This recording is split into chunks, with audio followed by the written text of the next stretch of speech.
নমস্কার বন্ধুরা, পেখমতেনি অফিসিয়ালে সবাইকে স্বাগত জানাই। তোমরা সবাই কেমন আছো? আশা করছি সকলেই খুব ভালো আছো, আর আমিও খুব ভালো আছি।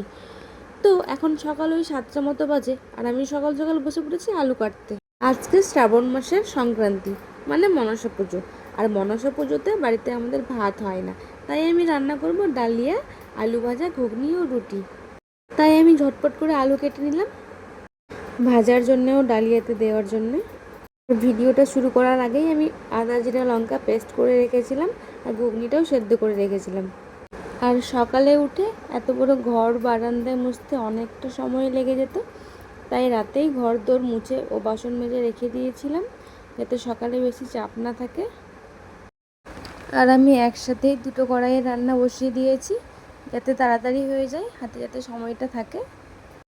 আলু ভাজার পরে তেলটা একটু বেঁচে গেছিলো, আমি সেই তেলেই আলুটা ছেড়ে দিলাম ডালিয়ার জন্যে। তো আমার ঘুগনি আলু ভাজা হয়ে গেছে।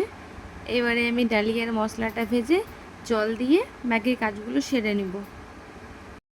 আমাদের ঠাকুর ঘরটা বেশ অগোছালো হয়েছিল, তাই একটু মোটামুটি করে গুছিয়ে নিচ্ছি। ঝাড় দিয়ে নোংরাটা বাইরে ফেলে দিলাম। এবারে আমি নিচটা মুছে নিব। আর যেহেতু আমার স্নান হয়নি, তাই আর ঠাকুরের উপরটাতে হাত দিলাম না। আর বাইরে গিয়ে দেখি যে ট্যাপে জল এসেছে, তাই বোতল কটাও ভরে নিলাম।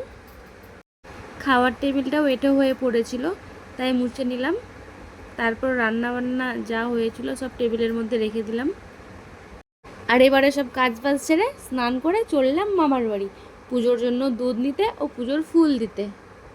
কারণ মামাদের বাড়ি প্রতি বছর শ্রাবণ মাসের সংক্রান্তিতে মা মনসা পুজো হয় মূর্তি তুলে। আর আমার ছোট মামা শ্বশুর নিজের হাতে মূর্তিটি তৈরি করেছেন।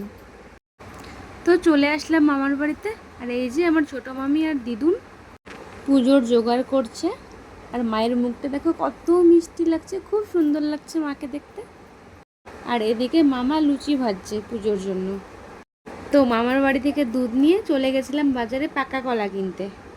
তারপর দেখি আকাশে খুব মেঘ করেছে, তাই আর দেরি না করে চলে আসলাম বাড়ি এসে ঝটপট করে পুজোর জোগাড় করে পুজো করে নিলাম। তো বন্ধুরা, আজকের মতো এখানেই শেষ করলাম। আবার দেখা হবে অন্য কোনো দিন অন্য কোনো ভিডিওতে। আর তোমাদের এই ভিডিওটি কেমন লেগেছে অবশ্যই কমেন্ট করে জানাবে, আর চ্যানেলটিকে সাবস্ক্রাইব করে অবশ্যই পাশে থাকবে। টাটা বন্ধুরা, সবাই ভালো থাকবে। রাধে রাধে।